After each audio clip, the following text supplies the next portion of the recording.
केंद्र सरकार ने पूर्व प्रधानमंत्री चौधरी चरण सिंह को भारत रत्न देने का ऐलान किया है। आरएलडी और जाट समाज पिछले 3 दशक से किसान नेता चौधरी चरण सिंह को भारत रत्न देने की मांग कर रहे थे। वहीं लोकसभा चुनाव से पहले चौधरी चरण सिंह को भारत रत्न देकर बीजेपी ने अपना इरादा साफ कर दिया है। वेस्टर्न यूपी के जाट नेता जयंत चौधरी इंडिया में बने रहेंगे या एनडीए के पार्टनर बनेंगे। आरएलडी सुप्रीमो जयंत चौधरी ने इस निर्णय के लिए प्रेस कॉन्फ्रेंस कर पीएम मोदी का धन्यवाद भी दिया। और क्या कुछ कहा जयंत चौधरी ने, आइए सुनते हैं। बहुत बड़ा दिन है, मेरे लिए भावुक पल है, ये यादगार पल है, स्मरणीय है। मैं भारत की महामहिम राष्ट्रपति जी को, भारत सरकार को और विशेष तौर पर प्रधानमंत्री नरेंद्र मोदी जी को, क्योंकि उनके विजन का हिस्सा है जो उन्होंने निर्णय लिया, भारत रत्न से नवाजा है। 3 अवार्ड दिए गए हैं, खासतौर से चौधरी चरण सिंह जी को जो सम्मानित किया है। बहुत बड़ा संदेश पूरे देश में गया है। देश की भावनाएं इस सरकार के इस फैसले से जुड़ी हैं और ये साबित किया है मोदी जी ने कि वो देश के मूल भावना और चरित्र को बेखूबी समझते हैं और जानते हैं। बहुत समय से गांव के लोगों में एक टीस थी कि जो उनके बीच के व्यक्ति इतने बड़े राजनेता, बड़े बड़े पदों पर रहते हुए, उनके लिए जिन्होंने जीवन पर्यंत संघर्ष किया, ऐतिहासिक निर्णय लिए, जिनका प्रभाव आज भी कमेरा वर्ग, किसानी और मजदूरी कर रहे लोगों पर पड़ता है, चौधरी चरण सिंह जी, जो आज तक कोई भी पूर्व की सरकार नहीं कर पाई, वो फैसला बेबाकी से नरेंद्र मोदी जी के विजन से और प्रयासों से और उनके समर्पण भाव के कारण हो पाया। तो मैं फिर कोटि कोटि धन्यवाद देता हूं, आभार व्यक्त करता हूं। जो आज मुख्यधारा में लोग नहीं हैं, उनकी हिम्मत बढ़ाने का फैसला आज भारत सरकार ने लिया है। पूरे देश में सभी चौधरी साहब को मानने वाले लोगों के लिए खुशी की पल है। मैं चौधरी अजीत सिंह जी को भी याद करता हूं, ये उनका सपना था और इसलिए मैं कहता हूं दिल से मोदी जी को विशेष तौर से धन्यवाद और आभार कि आपने आज चौधरी अजीत सिंह जी का अधूरा सपना पूरा किया।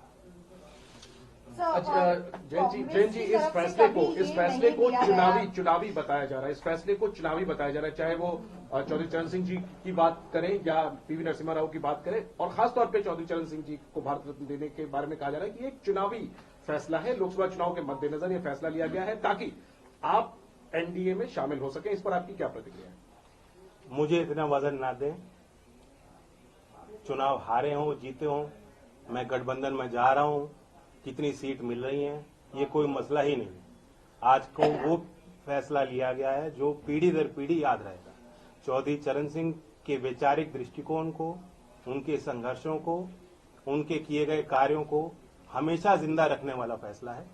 और ये छोटी बातें हैं, अगर कांग्रेस पार्टी का विधिवत एक बयान आया है, मैं इस बयान की आलोचना ही कर सकता हूँ। सर, कांग्रेस पार्टी के सरकार में कभी ऐसा नहीं हुआ, क्योंकि राष्ट्रीय लोक दल की तरफ से ये एक लंबी मांग रही है, आज की बात नहीं है।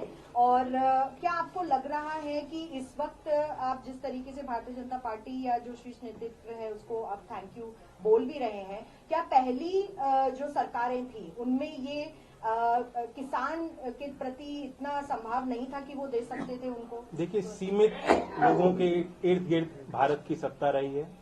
कुछ ही लोगों के जो मुख्य धारा में रहे हमेशा से, उन्हीं के हाथ में फैसले लिए गए हैं, उन्हीं के माध्यम से फैसले लिए गए हैं और अब एक नए भारत में ये सारी चीज बदलती दिख रही है। सर, अखिलेश जी ने कहा है कि चौधरी साहब को भारत रत्न देने की मांग सबसे पहले समाजवादी पार्टी पहले की, मैं उनका भी स्वागत करता हूं, जिन ने समर्थन किया, जो इस फैसले के साथ हैं और जो चौधरी साहब के लंबी यात्रा में, जीवन यात्रा में उनके संघर्षों के साथ रहे, उन सबको बधाई देता हूं।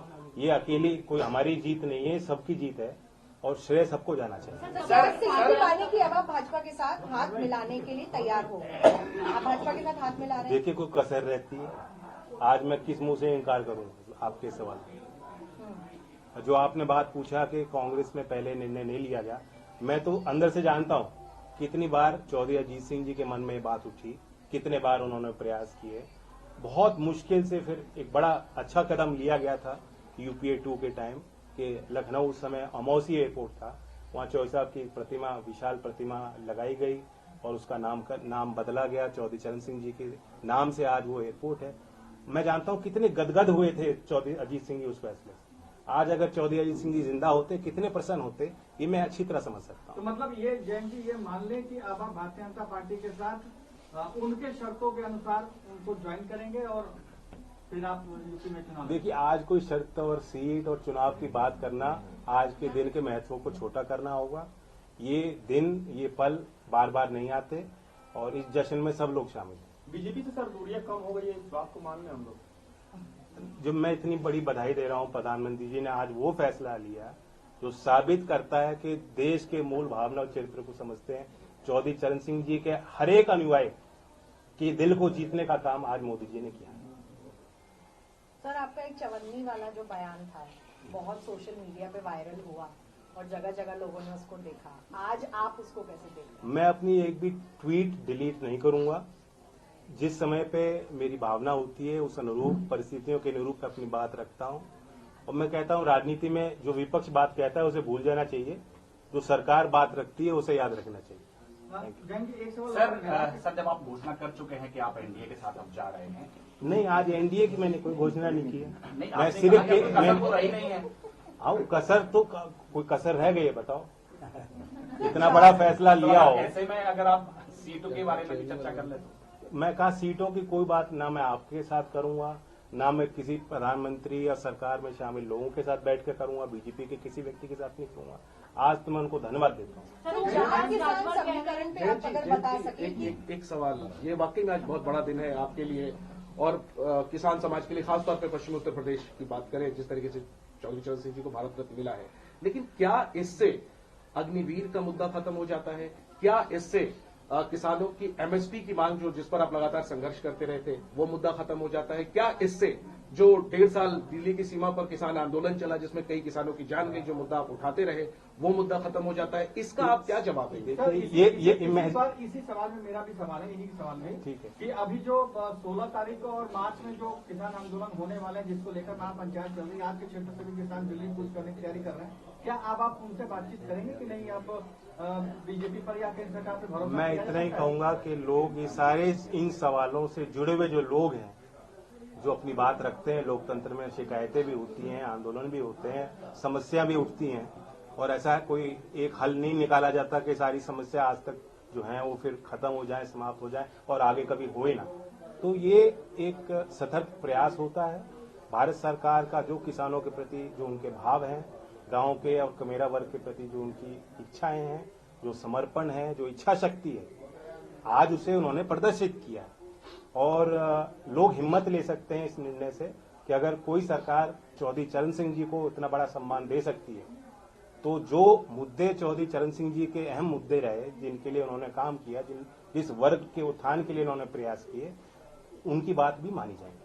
Thank you. Sir, Akhilesh Yadav ji ने एक बयान दिया था, उनका कहना ये था कि पता नहीं जयंत जी क्यों जा रहे हैं, शायद उन पर कोई मजबूरी रही होगी या उन पर कोई सीबीआई, ईडी, आईटी वैसे वो हिंट कर रहे थे कि शायद आप पर कोई मजबूरी हुई होगी, इस पर क्या कहें? नहीं, पता नहीं मेरे लिए कहा है किसी और के लिए कहा। खैर, उन्होंने मैंने एक बात पढ़ी थी कि दलों को खरीदने में जो सामर्थ्य है बीजेपी का, मैं कोई उनकी बात को काट नहीं रहा हूं। जो उन्होंने बात कही अपने सोच समझ से कही होगी, लेकिन मैं ये कहता हूं कि सरकार ने आज जो निर्णय लिया वो दिल जीता है, कोई खरीदने की बात नहीं है। सर, ओम प्रकाश राजभर कह रहे हैं कि 12 तारीख वो तारीख है जब रालोद एनडीए का हिस्सा बनेगी, तो मान लिया जाए कि 12 तारीख को रालोद एनडीए का हिस्सा बनने जा रही है?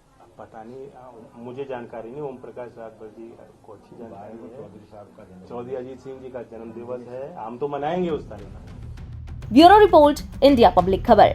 फिलहाल इस खबर के बारे में आपका क्या कहना है, कमेंट में लिखकर जरूर बताएं। बने रहें इंडिया पब्लिक खबर के यूट्यूब चैनल के साथ और बेल आइकन दबाएं ताकि चैनल से जुड़ी सारी लेटेस्ट अपडेट्स आप तक वक्त से पहुंच पाए।